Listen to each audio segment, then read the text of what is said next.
Aabot naman sa 13 milyong pisong halaga ng illegal na drogang nasabat sa isang buy-bust operation sa Lipa City, Batangas.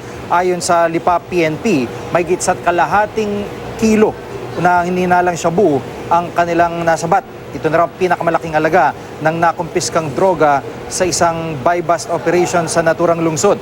2 linggo raw nilang minamanmanan ng mga sospek na sina Francie Calderon at Cecil Cordoba.